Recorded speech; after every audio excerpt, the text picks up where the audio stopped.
Mari kita bersyukur kehadirat Allah Subhanahu wa taala karena hari ini kita dapat berkumpul untuk kembali melanjutkan agenda pembelajaran. Tadi hari ini sudah melaksanakan ujian madrasah hari keempat ya. Hari keempat, masih ada 2 hari lagi pelaksanaan ujian madrasahnya. Mudah-mudahan berjalan lancar dan tertib nanti, dan anak-anak kita berdoa dengan lulus yang terbaik. Salam dan salam mari sama-sama kita tinggikan kehadiran junjungan kita Nabi Muhammad sallallahu alaihi wasallam. Allahumma shalli ala sayyidina Muhammad wa ala ali sayyidina Muhammad. Mudah-mudahan kita mendapat syafaatnya nanti di masa.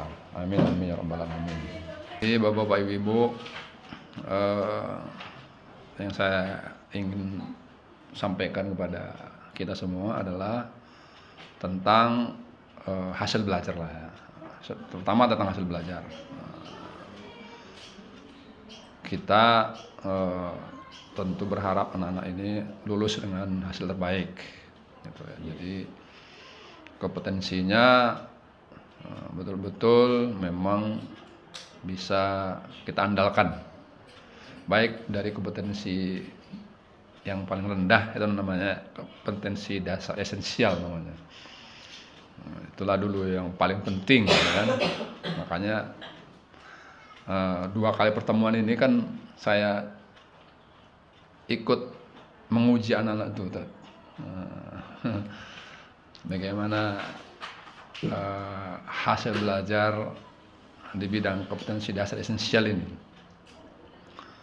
Nah, jadi maksud saya ingin memastikan, atau kita lah ingin memastikan anak-anak itu selesai tamat sekolah, tamat dia kompetensi dasar esensialnya itu membaca, menulis, berhitung, itu namanya kan calistung, kompetensi dasar esensial.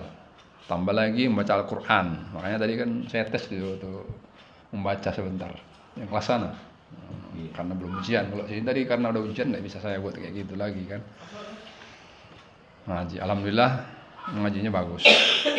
Dan matematikanya udah bagus. Kemarin tuh waktu kemarin 4 karena grogi dibilang ibu tadi kan, makanya nggak bisa jawab orang tuh. Tadi udah bagus. Berarti kan bagus kan. Seperti itulah kita ingin anak-anak ini minimal di kompetensi itulah. Tapi kompetensi lainnya ya sholat termasuk kan, termasuk sholat. Terus dorong gitu kan, terus dorong anak-anak itu mau sholat. Jadi ada 2 berarti, mampu dan mau ya kan. Dorongannya supaya anak mampu melaksanakan sholat dengan baik dan mau.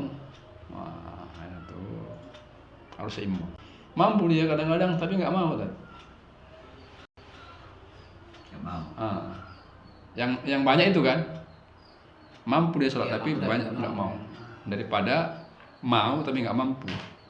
Kalau dia karakter, berarti kan dalam hal ini kan memang selalu kita fokuskan untuk guru pembentukan karakter di masa ini. Tetapi kan ada satu sisi yang menjadi pertanyaan Ustaz. Kenapa dalam hal ini kan berdasarkan data itu anak-anak itu lebih banyak tinggal di lingkungan?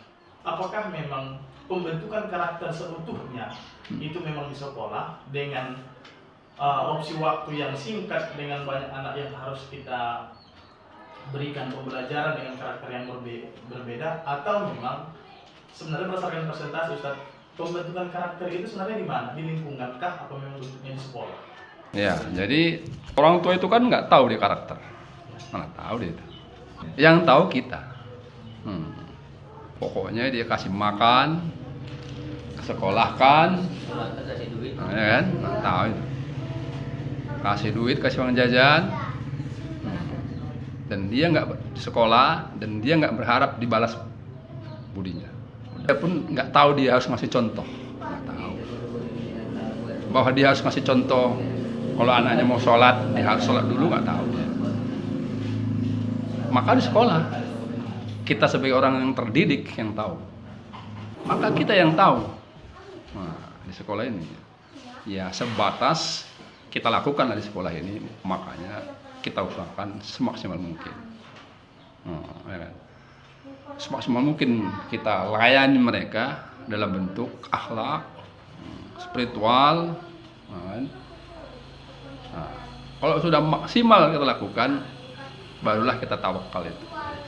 Karena apa? Karena kita fokuskan pun untuk kognitif, nggak mampu juga nih orang itu. Iya.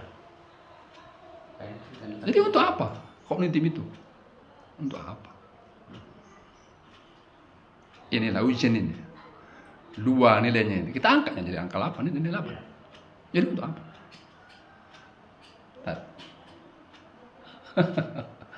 Maka lebih baik sebaiknya seimbang. Gitu. Kalau kognitif itu 4 jam, spiritualnya 4 jam, akhlaknya 4 jam, gitu seharusnya.